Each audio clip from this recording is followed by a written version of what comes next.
Jadi sebelum podcast dimulai, perkenalkan nama saya Muhammad Hansori sebagai kameramen sekaligus editor di kelompok ini. Assalamualaikum warahmatullahi wabarakatuh. Kembali lagi ke podcast kami Dordi Kombucha. Ya, di episode ini kami akan membahas tentang Harun al-Rasyid dan juga pendirian Bait al-Hikmah yang menjadikan Baghdad pusat ilmu. Tapi sebelum itu kami akan memperkenalkan diri kami sendiri dulu. Jadi perkenalkan, nama saya Muhammad Haikal Pratama dan akan menjadi audiens. Saya Muhammad Alvin William sebagai audiens. Dan juga kami akan memiliki bintang tamu hari ini, yaitu yang sangatlah spesial. Jadi Pak, masuk. Masuk Pak. Ya. Assalamualaikum warahmatullahi wabarakatuh. Waalaikumsalam warahmatullahi wabarakatuh. Ya, silakan. Perkenalkan, nama saya Muhammad Faris Malah atau dipanggil sebagai Ustadz Faris. Oke. Ya, pertanyaan apa saja? Jadi Pak, pertanyaan pertama. Siapakah Harun al-Rasyid dan kapan ia memerintah? Harun al-Rasyid itu Abbasiyah yang memerintah Baghdad pada abad ke-8 dan awal abad ke-9 Masehi. Oke, jadi Pak, mengapa masa pemerintahannya itu dianggap sebagai masa keemasan gitu Pak?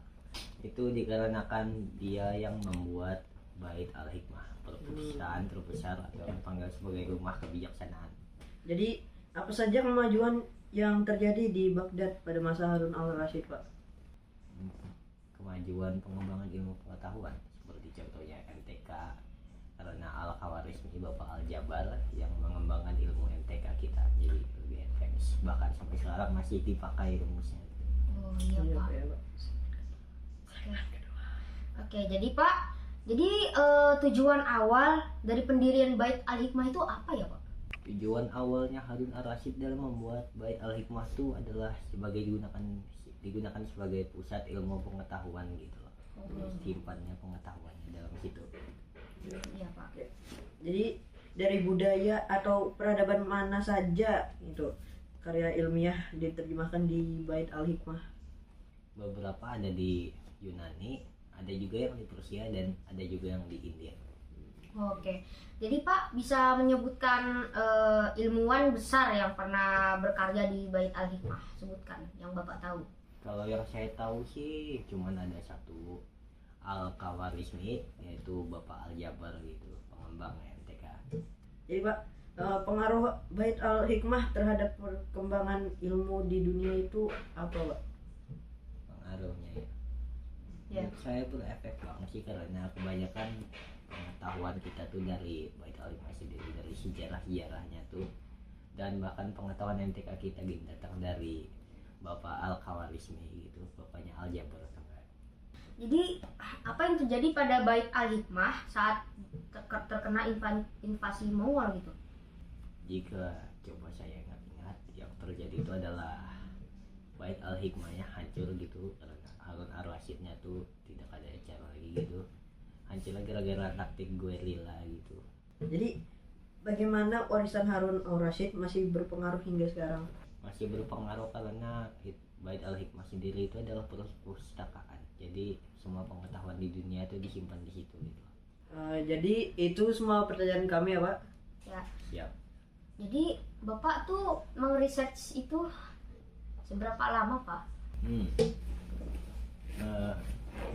Kalau di sekolah sih saya palingan research satu memerlukan waktu kayak di antara 3 bulanan gitu loh.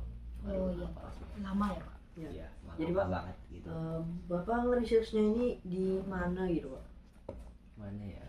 Di sekolah agama gitu, di mana ya? Kayaknya di Egypt ya. Iya. Jadi ada pertanyaan lagi kah?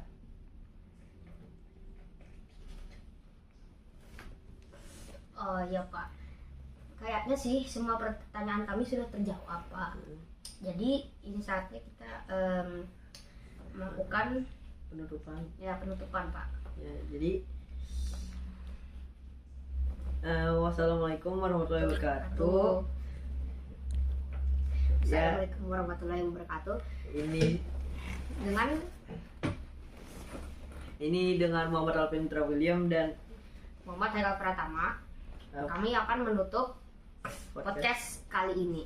Jadi sampai jumpa di episode selanjutnya. wassalamualaikum warahmatullahi wabarakatuh. Siap. Ya, Pak.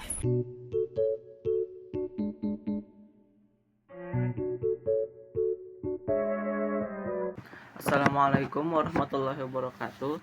Saya dan teman saya akan membacakan sebuah cerita singkat tentang Harun al-Rasyid.